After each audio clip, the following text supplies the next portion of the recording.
toutes nos excuses pour ce léger retard dû à des soucis techniques. Bonsoir à tous et bienvenue dans l'information sur la télé totalement vôtre. À la une de ce soir.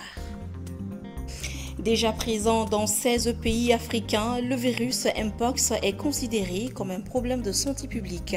Comme les autres cas, les autorités sanitaires du Mali sont en train de tout mettre en œuvre pour faire face à ce nouveau virus. Les détails, ça sera dans ce journal.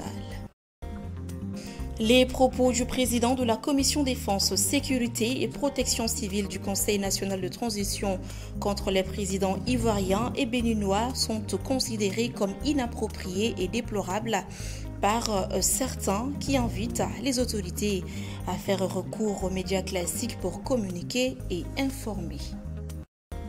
Sans exclure l'option militaire, le président du Haut Conseil islamique du Mali, Chérif Ousmane Madani Haïdara, invite les autorités maliennes à dialoguer avec les groupes armés pour aboutir à une paix durable au Mali. Et voilà donc pour les sommaires.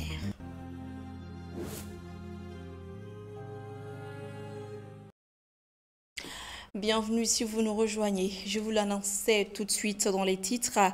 Alors que les cas de maladie du virus Mpox augmentent à travers l'Afrique, l'Agence de santé de l'Union africaine, Africa CDC, a déclaré l'état d'urgence ce 13 août 2024 concernant cette maladie et l'Organisation mondiale de la santé à son tour a déclenché le plus haut niveau d'alerte au niveau international ce mercredi. Le virus est déjà présent dans 16 pays africains et pendant que les spécialistes s'efforcent à la contenir, il est essentiel de comprendre cette maladie, ses conséquences, les modes de transmission et les mesures prises par notre pays pour faire face à d'éventuels cas.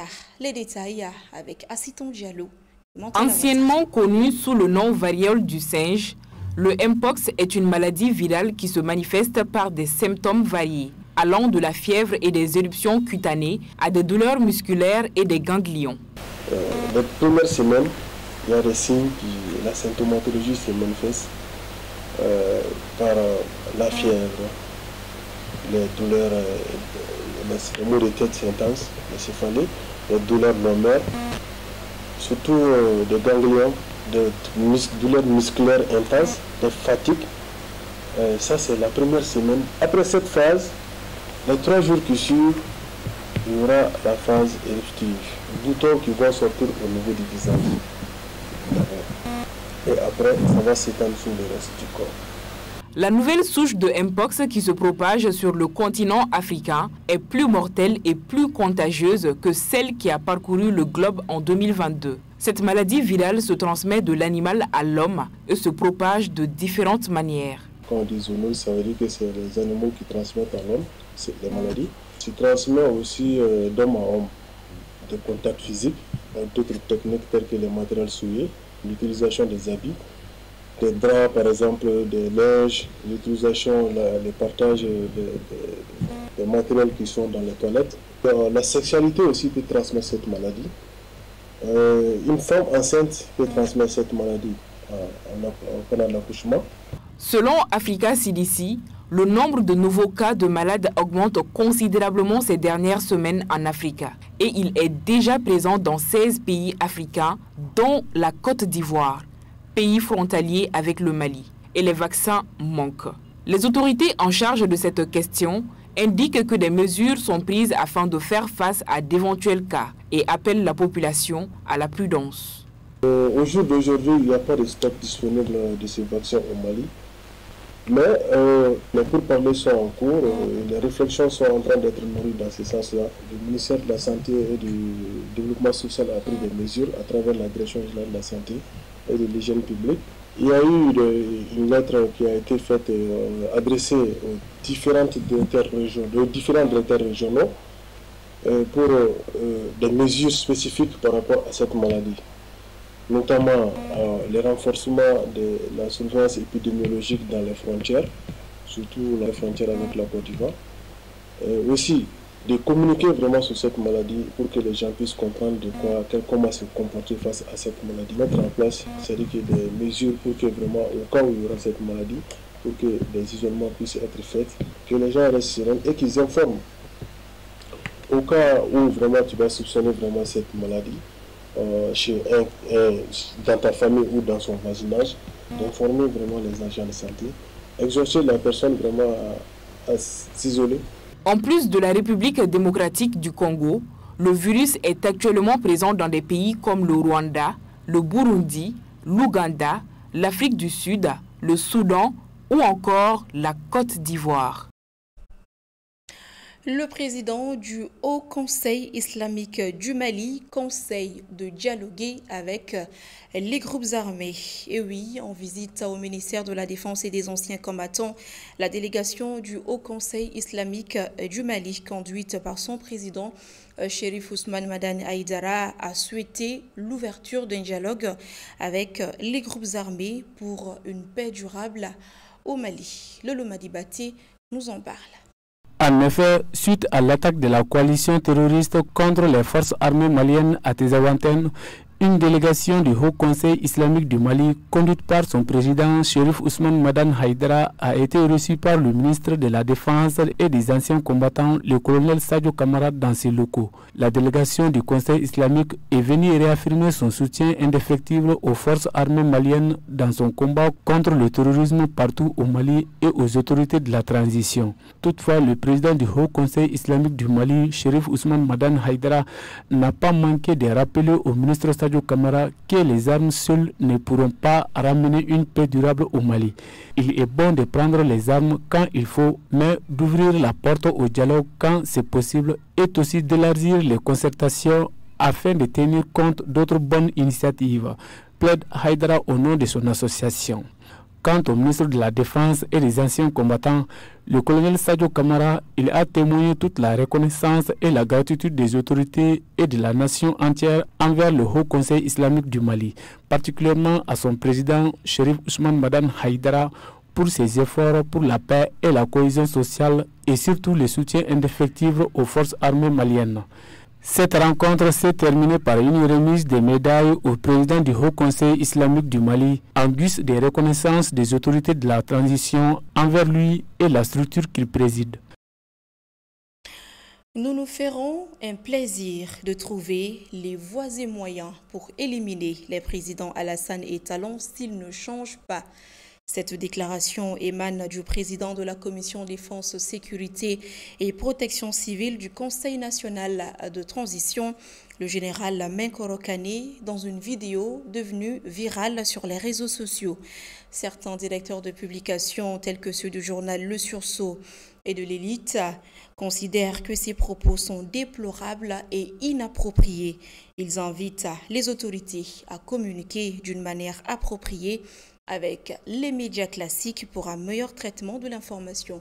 Le reportage est signé Amadou Diarra. Nous nous ferons un plaisir de trouver les voies et moyens pour éliminer les présidents Alassane et Talon s'ils ne changent pas, a déclaré le président de la Commission Défense, Sécurité et Protection civile du Conseil national de la transition, CNT, général Menkoro Kane, dans une vidéo devenue virale sur les réseaux sociaux. Il cherche à éliminer nos leaders. Oui. Il cherche à tuer nos dirigeants. Nous allons nous priver alors du même plaisir. Nous nous ferons un plaisir de trouver les voies et moyens pour éliminer et Alassane et Talon s'ils ne changent pas. Joint par nos confrères le journal L'Indépendant, il a affirmé qu'il ne s'agit pas de les tuer, mais plutôt de les écarter de la vie politique. Cependant, pour certains directeurs de publication, notamment celui du journal Le Sursaut et de l'Élite, ces propos du président de la Commission Défense et Sécurité sont déplorables et inappropriés. Déplorable, 1, au regard de son rang, et 2, au regard de la fonction qu'il occupe au sein de la deuxième institution de la transition, qui est le Conseil national de santé. Dans quel contexte la communication a été faite? Quelle est la nature du message? Quel est le profil ou la qualité du transmetteur? Au regard de ces aspects, il ressort que cette communication a été véhiculée avec un ton inapproprié. De plus, ses confrères estiment également que le gouvernement devrait réagir face à ces propos de cet ancien officier supérieur de l'armée. Les autorités, dans un élan de promptitude, devraient se désolidariser de ces propos, désapprouver ces propos, ou sinon même l'intéresser lui-même. Le barreau du Mali est aux commandes de l'Association des barreaux de l'Afrique de l'Ouest, ABAO. Et oui, le bâtonnier de l'Ordre des avocats du Mali, Maître Ousmane Bouba Traoré, qui assure la présidence de l'Association des barreaux de l'Afrique de l'Ouest, a organisé ce mercredi 14 août 2024 une conférence de presse afin de présenter au public malien cette association. Une occasion pour lui de décliner ses priorités pour cette promotion de l'ABAO. Lolo Madibaté, compte rendu. Fondée en 2004 au Nigeria, l'Association des barreaux de l'Afrique de l'Ouest, ABAO, est une association qui réunit quelques barreaux et avocats des pays de l'Afrique de l'Ouest. Le bâtonnier de l'Ordre des avocats du Mali, Maître Ousmane Bouba Traoré, est le tout nouveau président de cette association pour un mandat de 2 ans. La conférence de presse de ce matin a été une occasion pour lui de rappeler l'importance de l'ABAO dans la promotion de la justice et de l'état de droit dans 15 pays membres de la sous-région. Il s'agit de mutualiser tout ce qui s'est fait au sein de ces barreaux, faire en sorte que la justice dans ces 15 pays soit une justice indépendante, impartiale, incorruptible, que l'état de droit puisse être magnifié dans tout ce qu'il a de plus substantiel. Et pour ça, pour l'atteinte de ces objectifs, il faudrait nécessairement que les avocats puissent jouer leur rôle. Le bâtonnier a édifié les hommes des médias sur les objectifs de l'association. Nous devrons faire en sorte aussi que les droits des avocats puissent être défendus. Une sorte de défense de la défense. Ça, c'est fondamental. Parce que, comme je l'ai dit tout de suite, il ne faut pas perdre de vue qu'une société sans avocats, c'est de la tyrannie. Autant on aura besoin des juges. Comme je l'ai dit, une société sans magistrat, c'est de la barbarie. Autant nous aurons nécessairement et obligatoirement besoin des avocats pour faire en sorte que celui qui a raison puisse avoir son droit triompher et que celui qui a tort puisse accepter dès l'instant où la décision est rendue ou dès l'instant où la décision est bien motivée, que cette personne comprenne que quelle que soit la prouesse déployée par mon avocat, que je ne pouvais pas gagner cette cause-là, parce que la cause n'était pas bonne. En tant que nouveau président du comité exécutif de l'association, Maître Ousmane Bouba Traoré a affirmé son engagement à œuvrer pour le renforcement de la coopération entre les barreaux de la région. Nous ferons en sorte qu'à l'ère du bilan, c'est-à-dire qu'au bout de 2 ans, que les gens puissent être satisfaits de nous et que la confiance qui a été portée sur nous, qu'on puisse que cette confiance-là, que les uns et les autres comprennent que franchement, ça valait le coup et qu'on a mérité cet état, cette situation, cette confiance-là. Et on y travaillera. La conférence a également permis de sensibiliser sur le rôle crucial des avocats dans la promotion de la justice et de l'état de droit en Afrique de l'Ouest. Qui va payer les 288 milliards de francs CFA de dette de l'Office malien de l'habitat? L'Office malien de l'habitat, lors d'une conférence de presse, a lancé une vente directe de 12 000 logements afin de sortir de la crise. Et l'opération a rencontré l'adhésion des Maliens qui sont plus de 1000 à faire des offres d'achat. Il reste attendu une clarification autour des dettes de l'Office qui s'élèvent à plus de 200 milliards de nos francs. Les explications avec Lassine Diakité. Le taux d'endettement de l'Office malien de l'habitat OMH est de 288 milliards de francs CFA. Pour y faire face, le ministre des Finances et celui de l'Habitat, l'OMH et le pôle bancaire représenté par la BMS ont élaboré un plan de restructuration de la dette de l'OMH. La convention de restructuration de la dette signée entre les parties prévoit, entre autres mesures, la cession directe au prix coûtant du restant du programme des 12 566 logements en ce qui concerne Bamako. C'est ce qui explique l'opération cession directe pour laquelle le dépôt des dossiers a pris fin vendredi 9 août 2024. Sur les réseaux sociaux, des voix continuent de condamner cette opération malgré les explications de la direction générale de l'OMH. Compte tenu du grand engouement qu'a suscité la cession directe des logements, la question qui taraude les esprits est celle relative au sort réservé aux postulants qui ne sont pas retenus survenus lors du dépouillement de cette session. Promenant nos radars, des sources proches du dossier contactées par nos soins indiquent au fur et à mesure des logements seront réceptionnés dans les programmes des 12 566. De nouvelles attributions se feront sur la base des personnes ayant déjà postulé. Au-delà de ces opérations, quelle suite aux conclusions des contrôles, des vérifications et des enquêtes menées sur la gestion des logements sociaux et de l'OMH, car au-delà de tout, la crise actuelle est la conséquence d'une mauvaise gouvernance. Donc, qui va payer les pots cassés? Les regards tournés vers les autorités judiciaires. Actualité à l'intérieur du pays, Mopti, une région fortement touchée par les violences basées sur le genre et par les conflits armés, fait face à des défis considérables en matière de protection des femmes et des filles. C'est fort de ce constat qu'un nouveau projet dénommé Damakenye vient d'être lancé ce jeudi 15 août 2024 par l'ONG Audi Sahel avec l'appui financier du gouvernement allemand à travers ONU Femmes afin de faire face à ces problèmes et promouvoir la contribution des légitimités traditionnelles et religieuses dans la lutte contre les discriminations et violences faites aux femmes et aux filles. Pour un montant de 140 millions de francs CFA, ce projet couvre les régions de Mopti et de Gao. Moussa Traoré, Soumaïla Aya, correspondance. Ce projet d'une durée de 18 mois vise à réduire les risques et atténuer les conséquences des violences basées sur le genre en mettant à contribution les légitimités traditionnelles et religieuses dans la lutte contre les discriminations et les violences faites aux femmes et aux filles dans la région de Mopti. Durant cette période, il sera question de faire des plaidoyers, des séances de renforcement des capacités afin de promouvoir le changement positif des normes sociales néfastes. À travers ce projet Damakenye, Audi Sahel et son partenaire ONU Femmes ont bien voulu mettre un accent particulier sur l'inclusion et la forte participation de vous, les légitimités traditionnelles et religieuses. Vous, les communicateurs traditionnels, vous êtes les gardiens de nos mœurs, de nos valeurs et traditions, afin que vous contribuiez efficacement en tant que vecteur de changement dans la lutte contre les diverses formes de discrimination et d'inégalité dont sont souvent surtout victimes les femmes et les filles dans notre société.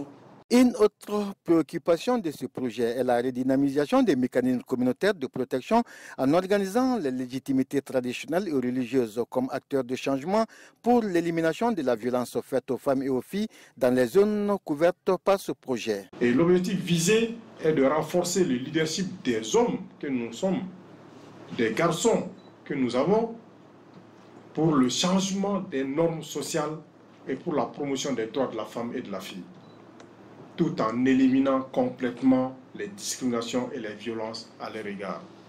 Un combat de dur labeur. Les autorités régionales voient en ce nouveau projet un moyen de renforcement du soutien aux victimes avec l'appui des leaders religieux. Nous sommes très persuadés des impacts positifs de ce projet. Raison pour laquelle j'exhorte les légitimités traditionnelles, nos pères, nos anciens, nos vétérans et les services techniques concernés, les légitimités religieuses, les jeunes, la jeunesse de Mopti et vous-même les femmes et l'ensemble des populations à vous investir pour la bonne mise en œuvre de ce projet. Avec un budget de 140 millions de francs CFA, le projet Damakenye aspire également à renforcer la résilience des populations face aux violences basées sur le genre. Il est mis en œuvre par Audi Sahel sur le financement de ONU Femmes dans les régions de Mopti et de Gao.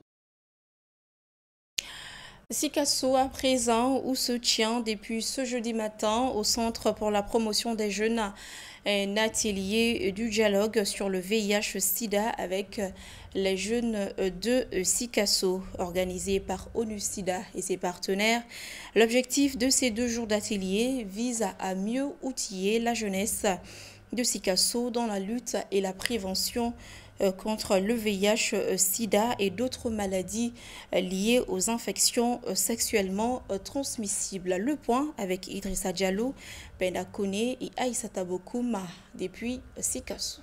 Informer, échanger et sensibiliser la population à travers les jeunes sur les moyens préventifs en vue de lutter contre le VIH-Sida et les nouvelles maladies liées aux IST. Tel est l'objectif général de cet atelier à laquelle prennent part une trentaine de jeunes issus de plusieurs associations de jeunes de la région de Sikasso. Nous estimons conséquent la contribution inestimable de l'ONU-SIDA dans la lutte contre ces fléaux, en plus de la mise en œuvre des autres activités dans le cadre de l'atteinte des indicateurs au niveau national. Aussi, je peux vous rassurer, au nom du ministre de la Jeunesse et des Sports, chargé de l'instruction civique et de la construction citoyenne, que le département restera réceptif à toutes les nouvelles suggestions ou initiatives novatrices permettant d'améliorer cette précieuse collaboration qui impacte positivement le devenir de notre couche, c'est-à-dire la couche juvénile des jeunes. L'ONU-SIDA publie régulièrement un rapport mondial. Et le dernier rapport vient d'être publié au mois de juillet, moins d'un mois. Il a été constaté que les nouvelles infections à VIH sont de plus en plus chez les jeunes, et encore particulièrement chez les jeunes femmes et les jeunes filles. C'est donc suffisant comme raison pour que nous travaillions ensemble à faire en sorte que les jeunes, au lieu de continuer à être des bénéficiaires, qu'ils deviennent des acteurs de leur propre protection. Tout en reconnaissant son importance dans la promotion de la santé, les autorités locales ont salué l'initiative. Durant 2 jours, vous allez aborder les thématiques qui vont être animées et vous permettront d'être des jeunes femmes et hommes bien informés qui constituent des relais dans la communauté. Nous sommes convaincus que l'ONU-SIDA, dans sa quête d'éradication de ce fléau, arrivera à des résultats tangibles. Selon le résultat du Spectrum 2022 du Mali, la prévalence chez les jeunes de 15 à 49 ans était de 0,8% en 2021, qui doit aller en diminuant pour 0,6% en 2025 et 0,9% dans la région du Sikasso. Au sortir de cet atelier, les jeunes seront mieux outillés pour faire face aux problèmes liés au VIH et aux autres nouvelles infections dans la région de Sikasso. Sport pour refermer cette édition. L'international malien Yves Bissouma a été suspendu de son club, le Tottenham, pour attitude inappropriée. Il va donc manquer le début de saison en Premier League.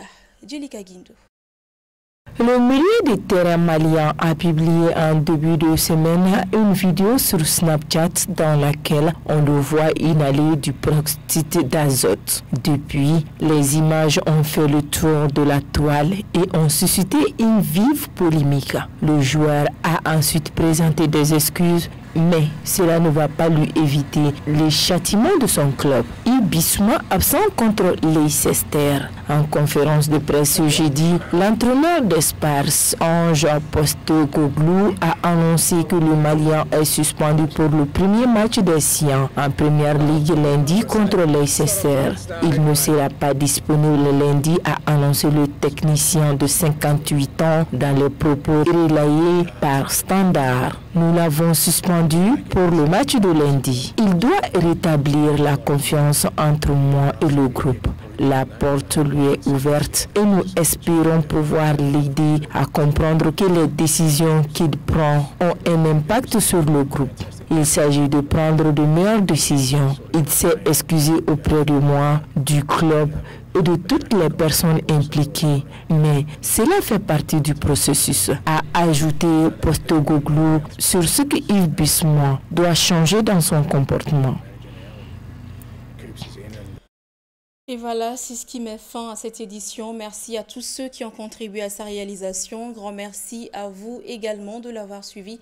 Demain, vous serez avec Emmanuel Koulibaly. Quant à moi, j'aurai le plaisir de vous retrouver très bientôt. D'ici là, prenez bien soin de vous. Bonsoir.